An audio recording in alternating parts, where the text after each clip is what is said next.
O Instituto Nacional do Câncer estima que até 2022 devem surgir aqui no Brasil mais de 65 mil novos casos de câncer de mama por ano. A doença é o tipo de câncer mais comum entre mulheres ao redor do mundo. Mas o que é o câncer de mama? Ele só afeta mulheres? Quais os sintomas? E o tratamento? Eu sou Ariana Pacheco e sobre esse assunto o Conexão UFPE de hoje conversa com Glauber Leitão, oncologista clínico, especialista em câncer de mama e tumores femininos e chefe da unidade oncológica do Hospital das Clínicas da Universidade. A gente também conversa com Ana Beatriz Albuquerque, mastologista, membro titular da Sociedade Brasileira de Mastologia e médica preceptora do Departamento de Ginecologia Mastologia da UFPE.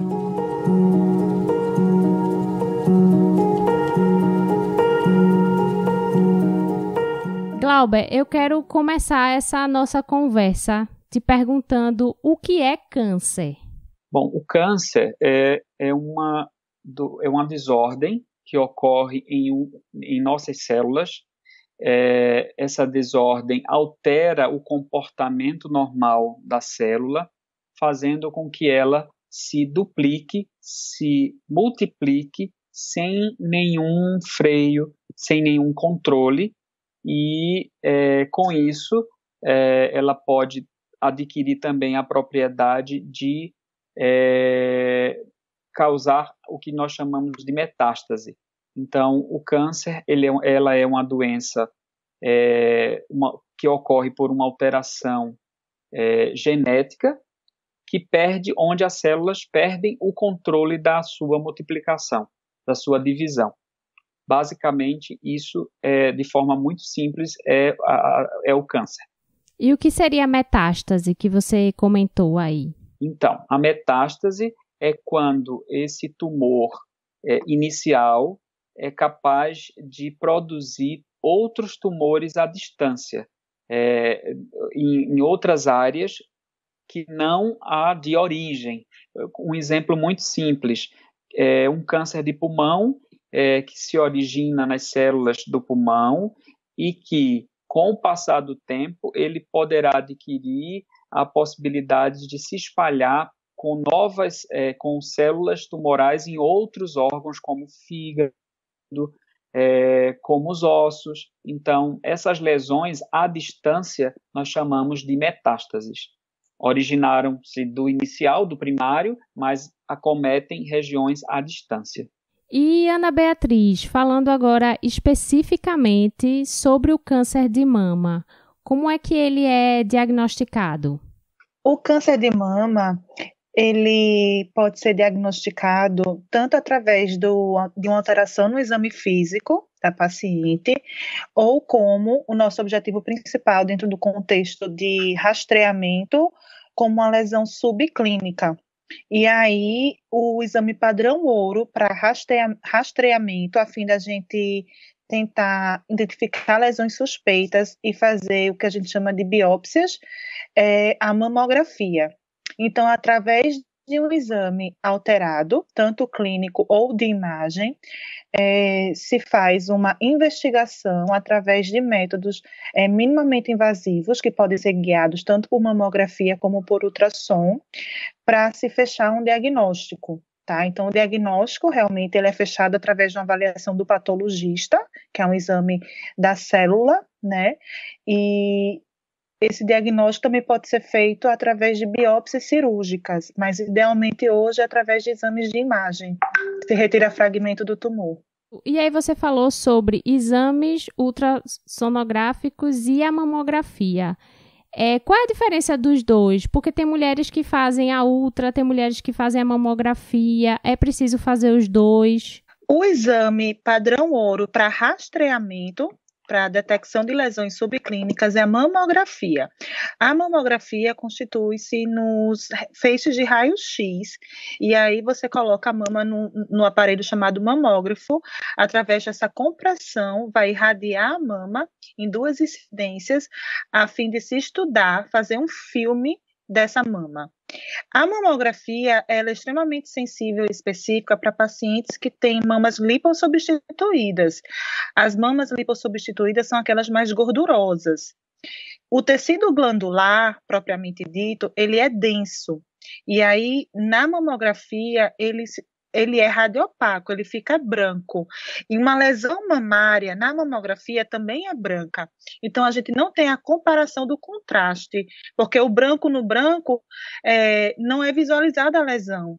E aí, nesse cenário, quando a gente tem mamas densas, para melhorar esse rastreamento, melhorar a especificidade e sensibilidade do método, a gente precisa complementar com a ultrassonografia, que é através de feixes sonoros que vai avaliar a característica realmente da lesão da mama, mais rica em glândula, mais branquinha na mamografia.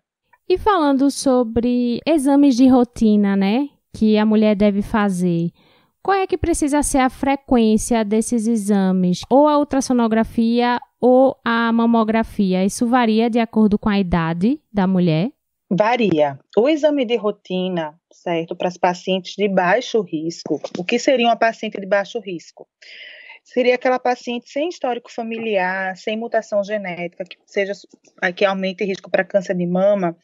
Ele deve ser feito a partir dos 40 anos de idade, numa periodicidade anual. Então, a mamografia, ela tem que ser feita, tem que ser prescrita para todas as pacientes, independente do exame físico, anualmente a partir dos 40 anos de idade. Quando você vai segmentar melhor a população, você percebe que tem pacientes de alto risco, você pode antecipar esse rastreamento, por exemplo, 10 anos antes do diagnóstico do primeiro tumor do parente de primeiro grau, que teve a doença. Então, se a paciente tem um câncer de mama, a mãe, aos 45 anos, e ela está dentro do contexto de alto risco, ela começa o rastreamento a partir dos 35 anos de idade, diferente dos 40 anos, que é da população de baixo risco. E a ultrassonografia, ela é oferecida nesse contexto para aumentar a sensibilidade e especificidade dessas pacientes que têm mamas mais densas, que a mamografia perde a qualidade, e também ela pode ser solicitada para as pacientes mais jovens, mas não dentro do rastreamento populacional, e sim um exame oportunístico. A paciente vai para um ginecologista, vai para o generalista, e pode ser prescrita a ultrassonografia mamária, mas assim, não faz parte de nenhum programa de rastreamento para câncer de mama. Porque quando a gente fala em rastreamento, a gente avalia custo-benefício, né? Custo-efetividade, porque a gente também está onerando o serviço de saúde quando se prescreve muitos exames. Então, existe todo um planejamento matemático a fim de se avaliar qual é o custo eficaz de uma prevenção por um câncer, ou seja, de um diagnóstico precoce versus saúde financeira também, né? Porque a gente paga essa conta de alguma forma. Enfim, mas o que eu defendo é que os exames oportunísticos para as pacientes abaixo de 40 anos devem ser solicitados sempre que possível, né? Porque é uma oportunidade de rastreamento também. E o câncer de mama, ele pode acontecer acima dos 40 anos de idade, principalmente, mas pacientes abaixo de 40 anos também têm diagnóstico de câncer. E Glauber, qual é a importância do diagnóstico precoce? Eu estava ouvindo o que a Ana Beatriz falou até agora e é extremamente importante essa questão da periodicidade dos exames para que você consiga exatamente detecção precoce, né? A detecção precoce ela é determinante do prognóstico, ou seja, de como aquele caso vai evoluir, se vai evoluir para uma cura ou se não vai evoluir para esta cura. Então, quanto mais precoce você conseguir diagnosticar o câncer, em fases mais iniciais da doença, a possibilidade de cura ela aumenta exponencialmente. Então, essa mensagem ela é extremamente importante e, por isso, o reforço da realização da mamografia a partir dos 40 anos. Tá? É claro que o autoexame, que é tão falado também para neste momento que nós estamos vivendo como um dos fatores importantes para uma detecção mais precoce, mas a gente sabe que ele não tem uma comprovação científica de sua eficácia tão importante quanto a mamografia. Então, é importante se tocar, é importante o autoexame, sim, para a mulher se conhecer e para que possa eventualmente perceber alguma alteração e procurar um especialista para poder tirar uma dúvida, para poder saber o que é que significa aquilo.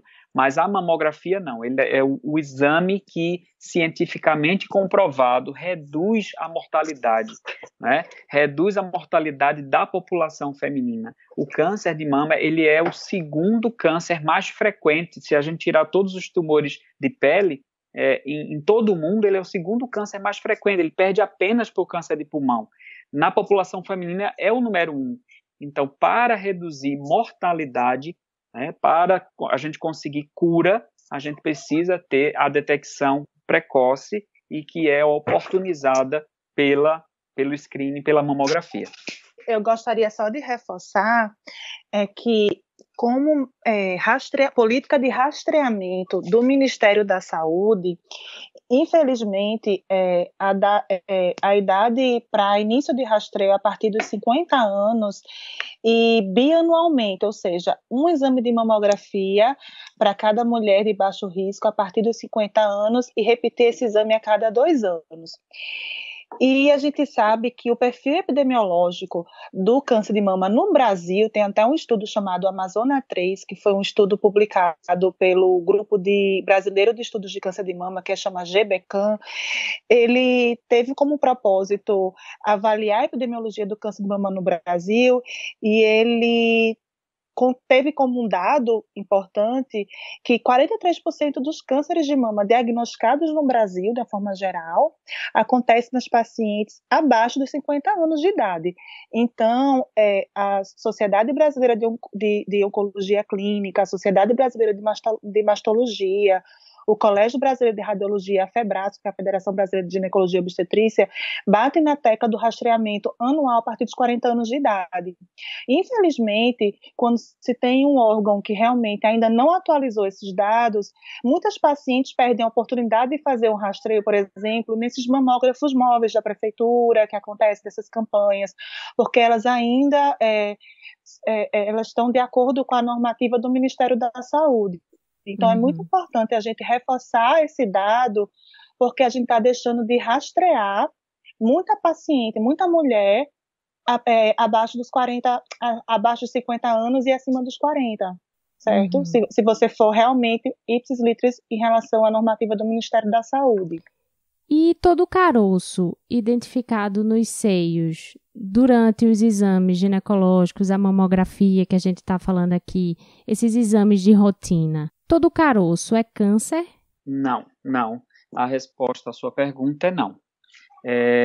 Na verdade, a mamografia, ela identifica alterações na mama e essas alterações nem sempre correspondem, nem todos os nódulos expressos na mamografia, eles vão corresponder a tumores malignos ou a nódulos com necessidade de uma biópsia, né, para dar o diagnóstico, para saber qual é o diagnóstico.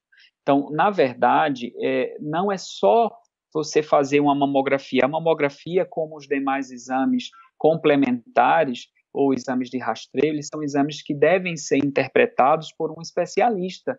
Daí a importância do acesso também, não só à mamografia, mas também ao seu ginecologista, ou principalmente ao seu mastologista, no caso de alterações ou de sintomas ou de queixas relacionadas às mamas, aos seios, né? Então, se você faz uma mamografia e ela tem alguma alteração, a gente sempre aconselha de uma forma assim bem simples, bem geral, aqui sem querer entrar em classificações, que a gente sabe que a mamografia ela hoje tem algumas classificações que, dependendo do que essa classificação informar, aquele nódulo pode ter mais ou menos chances de ter um diagnóstico de malignidade, mas mais importante que isso é que aquele exame, ele, além de ser realizado com a periodicidade correta, ele seja apresentado ao especialista. Eu já vi várias situações, várias ocasiões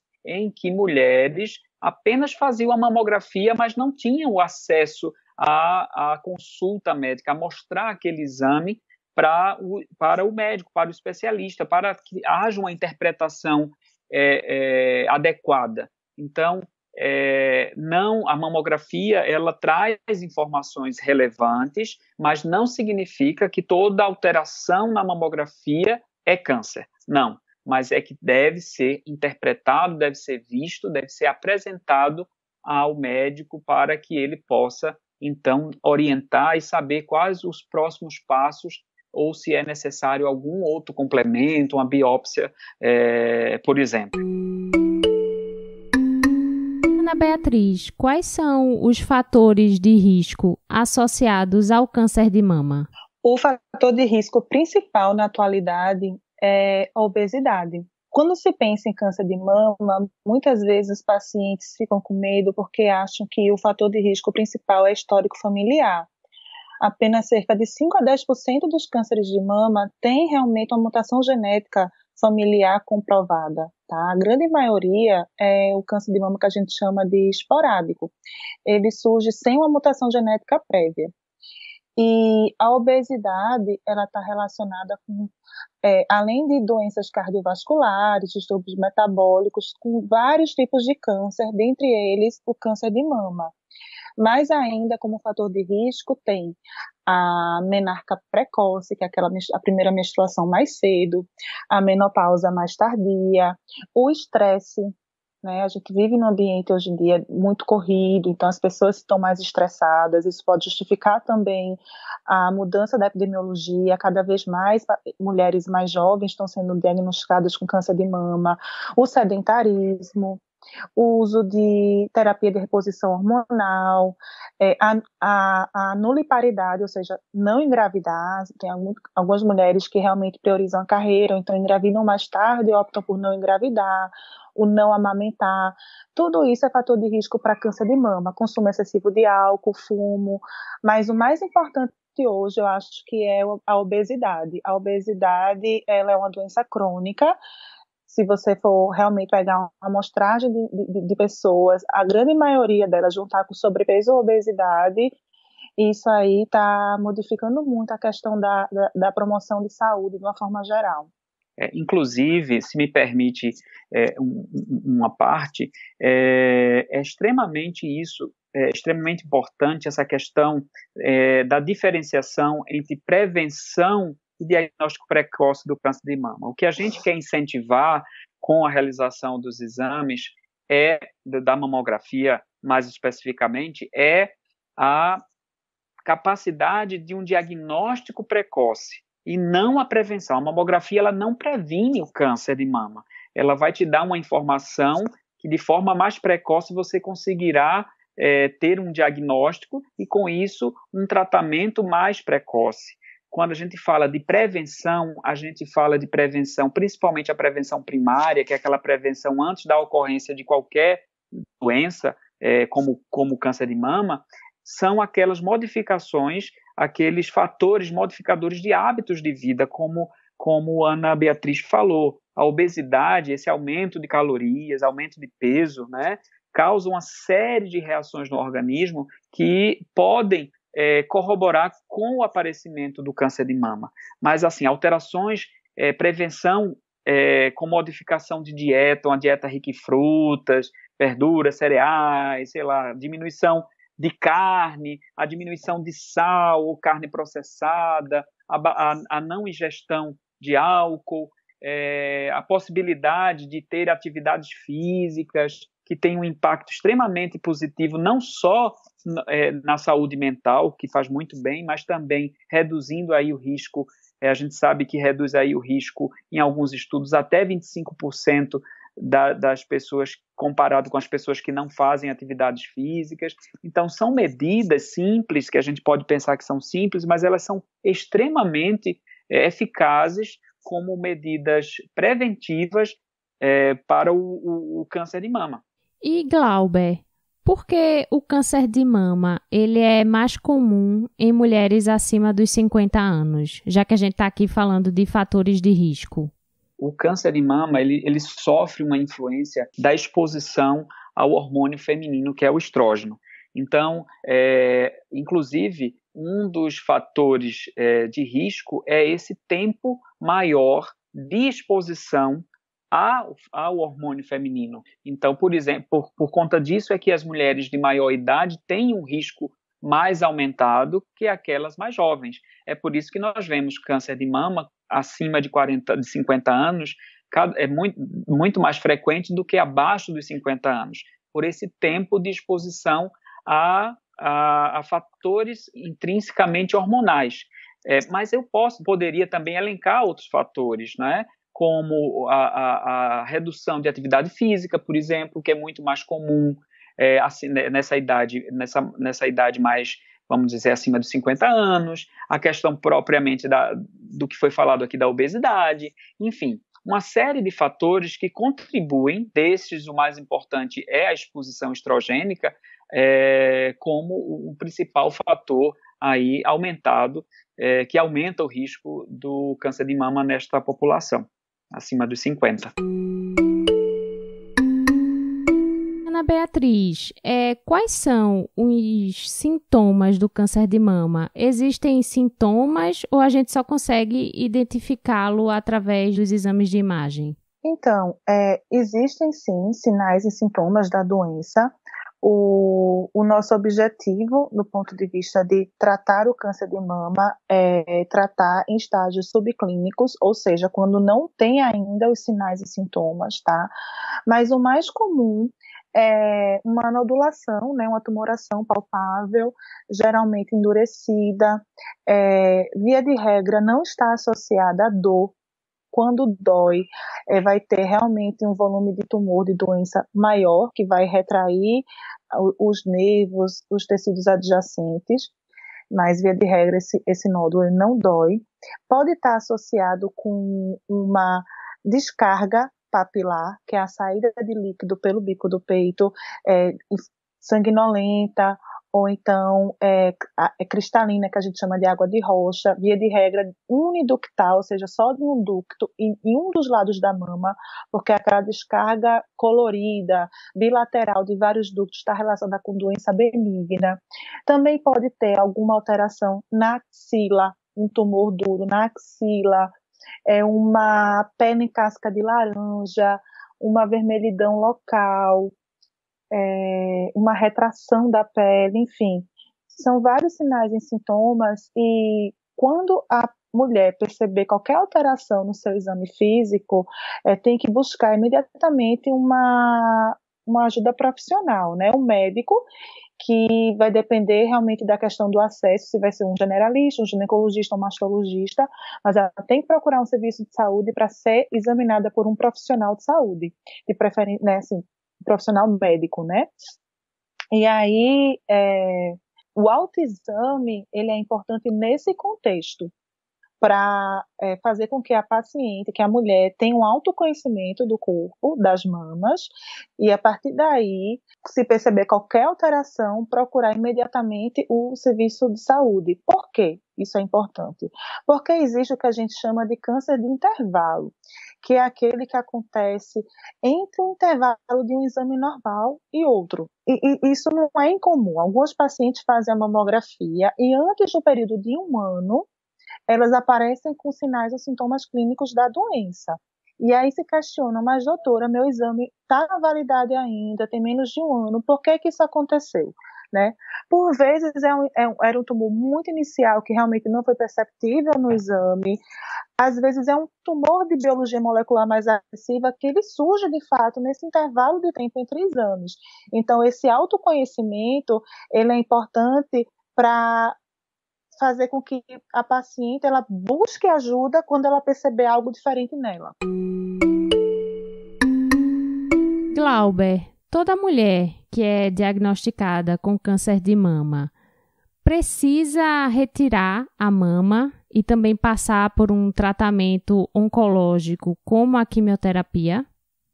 É uma excelente pergunta, e que tem sido muitas vezes motivo de muito medo. Algumas pacientes que poderiam até ter procurado mais cedo um serviço de saúde, um profissional especializado, não fazem por temor, por medo, e a gente entende, realmente, o medo do desconhecido pode fazer com que muitos se afastem desse auxílio mais precoce, mas assim, o que a gente pode informar é que não existe, o tratamento ele é estabelecido, e esse tratamento ele pode envolver modalidades como a cirurgia, quimioterapia, radioterapia, hormonioterapia, que a gente pode até falar um pouquinho sobre cada uma delas, mas esse tratamento ele só vai ser determinado a partir de uma avaliação médica inicial da extensão da doença. Então, quanto menor for a doença, a fase mais precoce que nós conseguirmos detectar essa doença, menor será a extensão e as modalidades de tratamento necessária. Então, respondendo claramente à sua pergunta de uma forma mais objetiva, não, o tratamento ele é direcionado conforme o diagnóstico, conforme o estágio, conforme a fase que se encontra a doença. Então, pode envolver, na maioria das vezes, a cirurgia, mas existem situações até mais graves, onde o tumor já tem aquilo que a gente falou no início, já tem metástase, já se espalhou para outros órgãos, em que nem a cirurgia vai ser uma possibilidade de terapia eficaz. Então, depende dessa avaliação inicial, depende do estágio em que se encontra a doença, e pode envolver a cirurgia. Essa cirurgia pode ser uma cirurgia que nós chamamos de conservadora, onde somente a área acometida ela é retirada, né? Não precisa se retirar a mama inteira, apenas a área, um quadrante, uma região com uma margem de segurança além do nódulo, né? Mas pode ter algumas situações em que é necessário fazer a cirurgia da retirada da mama completamente, né? Que nós chamamos de mastectomia, tá? O que eu posso dizer de forma muito simples é: quanto mais cedo o diagnóstico, menor é a modalidade, menor é o tipo de tratamento, mais suave é o tratamento. Assim é a quimioterapia. Todos os casos precisam de quimioterapia? Não. Nem todos os casos precisam de quimioterapia. A quimioterapia ela só é feita quando há um risco de ocorrer aquilo que nós chamamos de micrometástase, que é exatamente, não é uma metástase estabelecida, você não tem nenhum outro local, nenhum tumor identificável pelos exames, mas a gente sabe que aquele tumor, da forma que foi encontrada, já pode ter provocado a ocorrência de células filhas desse tumor na corrente sanguínea. Então, se há esse risco, se precisa avaliar a necessidade de quimioterapia. O tratamento do câncer de mama, hoje, ele é bem estabelecido e baseado na evidência científica e ordenado conforme o seu estágio. Então, dependendo do estágio, se for estágio 1, por exemplo, a cirurgia pode ser a única modalidade realizada. Estágios mais avançados, como o estágio 3, por exemplo, em que há um risco maior de disseminação da doença, além da cirurgia, será necessário fazer a quimioterapia e, em algumas situações, outros tratamentos sistêmicos. Quando a gente fala que o câncer de mama ele está muito associado à questão hormonal, é sabido que aproximadamente 70% dos diagnósticos do câncer de mama, eles têm uma alteração celular, que é a presença de receptores hormonais. E nesta situação, você consegue também lançar mão de tratamentos hormonais e que a gente costuma chamar de hormonioterapia. Então, não é fácil resumir o tratamento do câncer de mama em poucas palavras, mas como princípio fundamental, o estadiamento é que direciona qual o melhor tratamento a ser estabelecido. Ana Beatriz, no caso de mulheres que precisam passar pela mastectomia, qual é a importância de um procedimento como a reconstrução mamária? Excelente pergunta. A mastectomia é uma cirurgia que ela é importante, ela é curativa em muitos casos, tá certo? Mas, ao mesmo tempo, ela mutila, né, a mulher. E a mama da mulher está inserida num contexto de feminilidade, de sensualidade, de estética propriamente dito. Então, para as pacientes que são submetidas à mastectomia, a gente tem uma melhora psíquica muito importante quando se promove a reconstrução no mesmo tempo cirúrgico. E essa melhora psíquica, ela é importante por quê? Porque ela vai equilibrar o sistema imunológico da paciente, a paciente vai encarar o tratamento de uma forma mais leve, ela vai proporcionar bem-estar para a paciente que outrora estaria sem a mama mutilada. Entretanto, vale salientar que tem algumas situações excepcionais em que a reconstrução ela não pode ser indicada. A mais importante hoje é no carcinoma inflamatório, que é um câncer que ele faz uma linfangite, uma inflamação que a gente chama dos linfáticos da mama. Então, a inflamação dos linfáticos, inflamação carcinomatosa, ou inflamação com células cancerígenas dentro dos linfáticos da mama. Então, a paciente que tem um carcinoma inflamatório, ela precisa fazer uma quimioterapia antes da cirurgia, depois a cirurgia de resgate é a mastectomia, e a partir daí vai fazer o tratamento de radioterapia. Então, nesse contexto, a gente não consegue oferecer a reconstrução imediata, mas assim, depois de 1 ano de tratamento, pode-se fazer uma reconstrução tardia.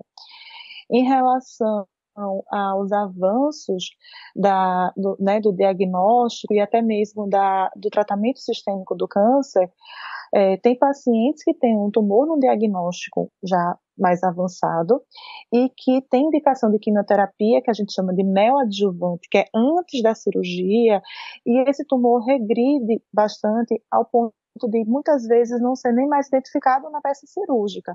Então, essas pacientes, elas se beneficiam com cirurgias conservadoras. Então, até o avanço da cirurgia sistêmica, do tratamento sistêmico, foi importante para a gente poder mutilar menos as pacientes, ou seja, proporcionar cirurgias conservadoras, preservando a mama também. E dentro do contexto de cirurgia conservadora, a gente também pode falar em oncoplástica, em reconstrução de mama, porque você pode fazer técnicas de cirurgia plástica, ou seja, uma mamoplastia com pedículo, tirando o tumor e diminuindo o volume de mama e simetrizando o lado contralateral. Então, por isso que eu também falei nessa questão da cirurgia conservadora, porque isso aí também entra dentro do contexto da reconstrução parcial da mama, o que é extremamente importante, porque, mais uma vez, dá muita leveza ao tratamento do ponto de vista psíquico. E no sistema de saúde, no Sistema Único de Saúde, é possível ter acesso a esse procedimento de forma fácil? Em serviços bem organizados, consegue-se sim. Por exemplo, no Hospital das Clínicas, né, que é onde eu e Glauber trabalhamos, vinculado à Universidade Federal de Pernambuco, a gente tem um serviço de cirurgia plástica, que quando a gente precisa fazer essas reconstruções imediatas junto com a equipe da plástica, elas funcionam muito bem, entendeu? Então, a gente organiza um horário de cirurgia, entre as duas equipes existem um programa de residência médica em cirurgia plástica, que eles precisam fazer esse treinamento também em reconstrução de mama, e aí essas nossas pacientes, elas conseguem, quando bem indicadas, saírem com a reconstrução. Mas reforço mais uma vez, a reconstrução ela aumenta a morbidade cirúrgica. Tem algumas pacientes, aquelas pacientes diabéticas com mau controle glicêmico, que conseguiu controlar ali para fazer a cirurgia, ou então até mesmo um desejo pessoal da paciente, por medo, com outras comorbidades, elas não conseguem fazer a reconstrução no primeiro tempo. E aí ela precisa realmente focar no tratamento oncológico, porque a reconstrução imediata ela pode aumentar taxas de complicações de pós-operatório, mas isso é uma exceção, tá certo? Por isso que o tratamento hoje em dia tem que ser muito individualizado. O que é para mim pode não ser para você e vice-versa. Mas, de uma forma geral, dentro do Hospital das Clínicas, a gente consegue, quando indicado, proporcionar reconstrução imediata para as nossas pacientes. Mas, no contexto geral do SUS, não se tem tanta disponibilidade de equipe de cirurgia plástica ou até mesmo de mastologistas treinados para fazer essa reconstrução, para dar essa agilidade, e aí entra dentro daquele contexto dos pacientes fazerem a mastectomia e fazerem uma reconstrução tardia, que seria uma reconstrução no segundo tempo, que também é uma forma de amenizar essa mutilação, mas a gente sabe que aquele tempo de tratamento sem a mama pode ter realmente abalado um pouco mais o psicológico daquela paciente. Glauber, homens também podem ser diagnosticados com câncer de mama? Sim, homens também podem ter câncer de mama, embora dentro do contexto geral representam menos que 2% de todos os diagnósticos de câncer de mama. Mas eventualmente inclusive no nosso serviço de oncologia, nós temos homens que tiveram diagnóstico de câncer de mama e que fizeram seus tratamentos completamente dentro do SUS, dentro do Hospital das Clínicas da Universidade Federal, e que tiveram seus objetivos, cura, enfim, alcançados, né? O que a gente pode dizer é que, normalmente, o homem tem que ficar atento, como a maioria dos homens não tem o costume de se tocar, se avaliar. É importante haver uma conscientização de que qualquer alteração na sua região peitoral, em sua mama, ela deve ser reportada ao médico. Normalmente, esses diagnósticos no homem costumam, inclusive, ser um pouco mais tardio, porque há um preconceito, talvez, há uma falta de orientação, de esclarecimento, talvez, mas, assim, o fato é que o câncer de mama ele pode ocorrer em homens. Existem alguns fatores de risco que podem, inclusive, apontar populações que têm uma maior chance de desenvolver, e normalmente são aquelas que têm ginecomastia, né, que é a presença de mama no homem, né, de tecido mamário mais avantajado, vamos dizer assim, em alguns indivíduos, e também a questão da predisposição genética. Então, são populações que merecem realmente um acompanhamento, que merecem esclarecimento e uma atenção maior, tá? Mas é bom que fique o alerta, tá? E principalmente também numa população que a gente não costuma falar, mas dentro desse contexto da inclusão, a gente precisa citar também aqui a população trans, né, que também está suscetível ao câncer de mama, principalmente as mulheres trans, né, que fazem tratamentos hormonais para reconstituição física, para modificação física. Essas mulheres, alguns estudos têm apontado um maior risco de ocorrência da doença.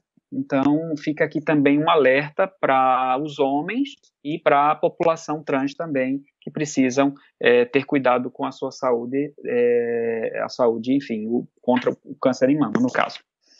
Na verdade, eu gostaria até de complementar, dentro do contexto do trans, que o trans homem, ou seja, o trans que geneticamente é mulher, mas fenotipicamente é homem, ele, por ser geneticamente mulher, ele tem um risco aumentado para ter câncer de mama. Então, tem aquelas cirurgias, né, que são as mastectomias, para fazer parte daquele esquema corporal do transhomem, mas os retalhos da mastectomia, nesse caso, não é mastectomia oncológica, então os retalhos são um pouco mais espessos, então pode ficar tecido glandular ali, naquele retalho de mastectomia. Então, é sempre importante orientar um autoexame, complementar com ultrassom, já que não tem como fazer a radiografia, a mamografia, porque não tem tanto tecido, é difícil. Pode-se até tentar, né? Porque a gente pode fazer mamografia em homem também, mas é um pouco mais difícil. Mas, assim, tem que também ter essa ênfase de que o trans homem, geneticamente, ele é mulher. Então, por ser mulher, ele tem um risco para ter a doença, mesmo sendo submetido a cirurgias para redução do volume das mamas, né, no contexto de reintrodução aí do fenótipo dele. É extremamente importante essa pontuação que você fez, Ana Beatriz, e isso, inclusive, a gente deveria, em algumas populações que são talvez pouco estudadas, eu acho que a gente pode até incluir que no Brasil a gente tem uma avaliação talvez não tão aberta, não tão eficaz da população trans, mas uma pesquisa agora recente publicada e que causou um certo, vamos dizer assim, um impacto na comunidade científica, exatamente apontava como o principal ocorrência, a maior frequência do câncer de mama, inclusive na população trans, mas ainda trans mulher, né? Que a gente normalmente sabe que o transhomem tem tecido mamário quando passa pela cirurgia, aquelas cirurgias plásticas para que possa ter o fenotipo masculino, a gente considera que há uma redução do risco, mas o que essa pesquisa mostrou é que na população transhomem isso é muito mais do que o risco da população normal. Isso chamou bastante atenção. Mas é só um ponto para a gente colocar no debate, nessa conversa, de que a gente não pode esquecer realmente de ninguém. Acho que o câncer de mama ele precisa ser combatido, as pessoas precisam ter esclarecimento e ele não está restrito somente às mulheres cis, né? Ela pode acometer homens e a população trans, enfim, todos precisam estar esclarecidos desse risco. E a gente conversou aqui, né, sobre essa questão do diagnóstico precoce, falou um pouquinho sobre formas de prevenção. E segundo pesquisa do IBOP, realizada com mulheres a partir de 20 anos de idade, a pesquisa mostrou que 62% delas estão esperando esse momento que a gente vive hoje de pandemia passar para voltar às consultas ginecológicas e aos exames de rotina que a gente falou tanto aqui. Como é que isso pode impactar a questão da prevenção da doença? Eu queria escutar vocês dois. O impacto é super negativo, né? Porque quando você deixa de fazer os exames de rastreamento, você está reduzindo o diagnóstico. E uma vez que o diagnóstico não está sendo feito, você está atrasando o tratamento. E ao atrasar o tratamento, você pode ser diagnosticado mais tardiamente numa fase talvez metastática ou numa fase em que a cirurgia e o tratamento clínico sistêmico sejam mais complexos e que realmente piore seu prognóstico, aumentando chances de mortalidade pela doença. E isso realmente é muito grave, porque a gente vai ter que aprender a viver nesse novo normal.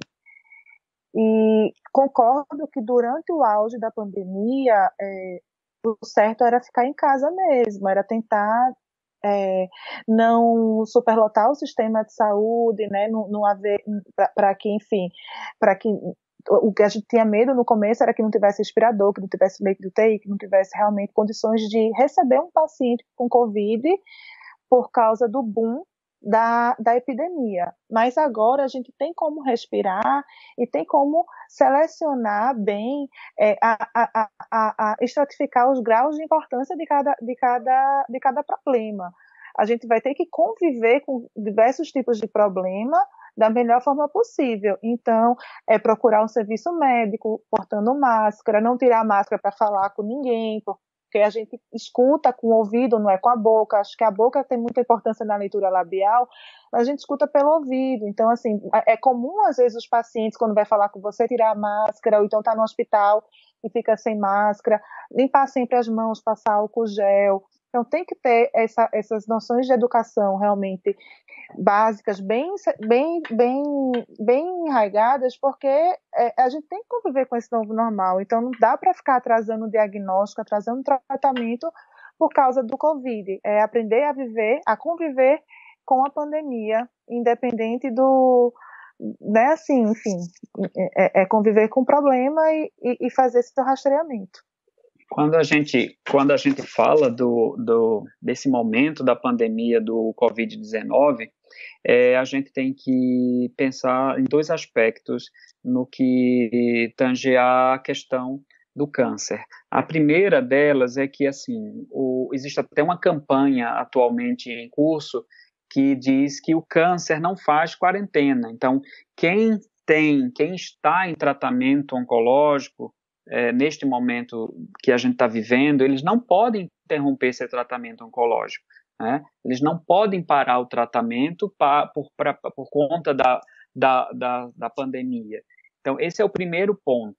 Tá? E o segundo ponto é com respeito à questão de prevenção. E aí vem o que a doutora Ana Beatriz falou, que realmente naquele auge que nós estávamos vivendo da pandemia, até sair de casa para fazer um exame preventivo, vamos dizer, de rastreio, era algo que não era recomendável, porque o risco de contaminação, de disseminação da doença era muito alto, né? E a gente tinha que esvaziar o sistema de saúde para fazer frente às pessoas que realmente, mais urgentemente, iam precisar desse sistema de saúde. Mas à medida que você começa a ter uma estabilidade no número de casos com tendência à queda, a gente não sabe o que vai acontecer exatamente daqui para frente com muita convicção, mas é possível até que a gente viva uma segunda, o que chamam de segunda onda, e seja preciso medidas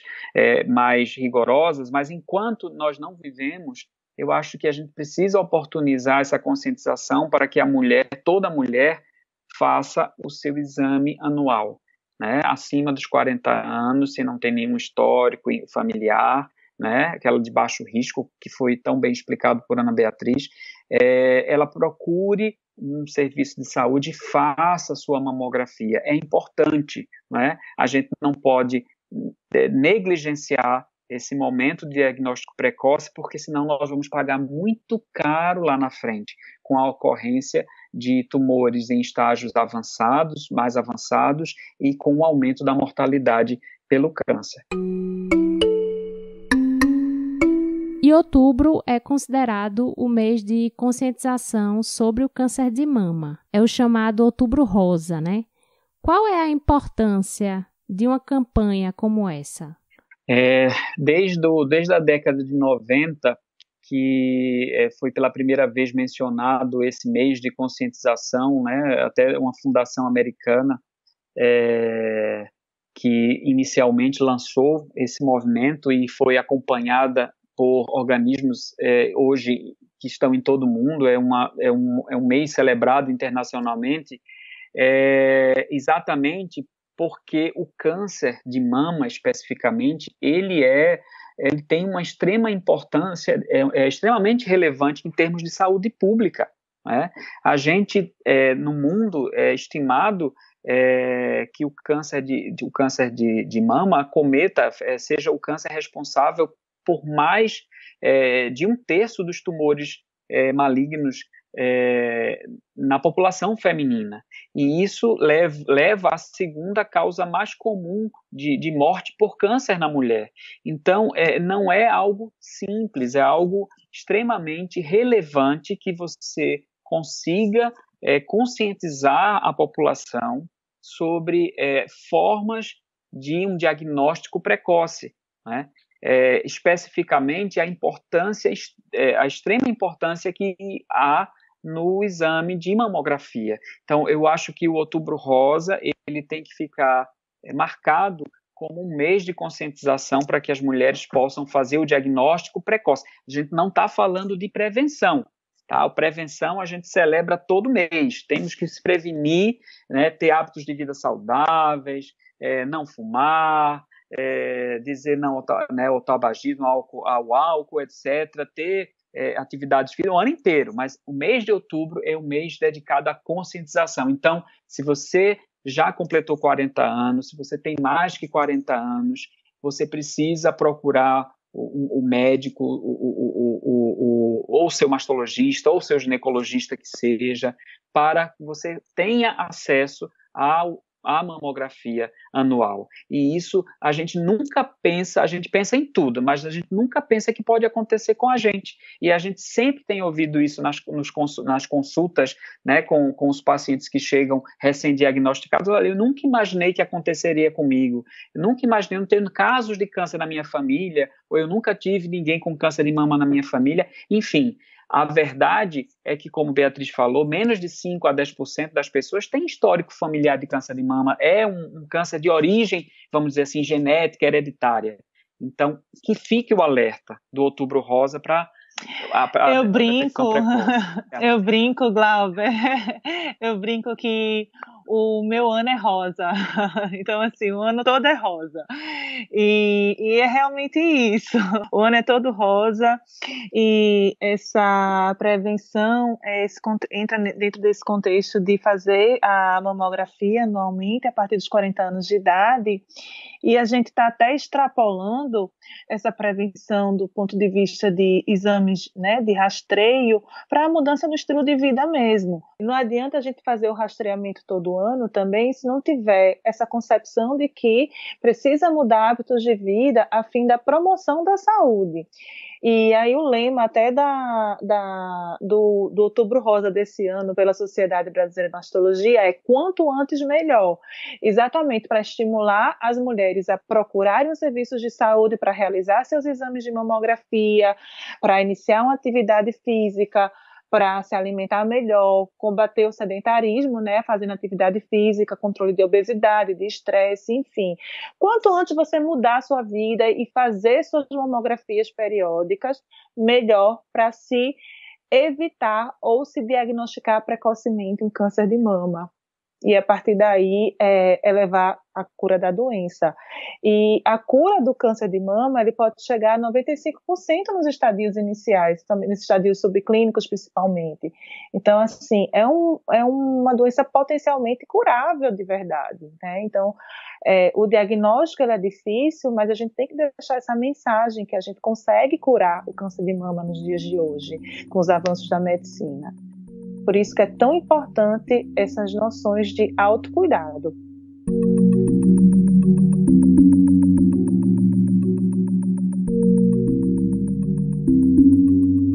Ana Beatriz, Glauber, muito obrigada por essa conversa aqui no Conexão UFPE. Para mim é um prazer estar aqui junto com o Glauber, que é uma pessoa que eu admiro muito, tanto profissionalmente quanto um amigo pessoal. E a gente realmente, eu brinco que trabalhar no SUS com câncer é tirar leite de pedra, né, Glauber? Sim, a gente dá nossos pulos e a gente consegue fazer um trabalho bonito, né, e modificar realmente a história natural da doença em muitas pacientes. É muito bom ter essa satisfação. Eu agradeço a oportunidade da gente estar falando sobre um assunto tão importante. Nosso papel, nós que estamos, principalmente que trabalhamos no Sistema Único de Saúde, sabemos a relevância desse tema, de chamar a atenção para que a gente possa fazer cada vez mais diagnósticos mais precoces. Então, eu agradeço a oportunidade de estar aqui conversando dessa forma tão tranquila com a Ana Beatriz, que é uma das mastologistas que a gente admira, considera, tem um carinho enorme, sabe que ela tem amor pelo que faz, e isso faz todo o diferencial. E agradecer a você por essa oportunidade de nós podermos falar um pouco sobre isso, trazer um pouco de informação para as pessoas, contribuir um pouquinho aí com essa campanha do Outubro Rosa.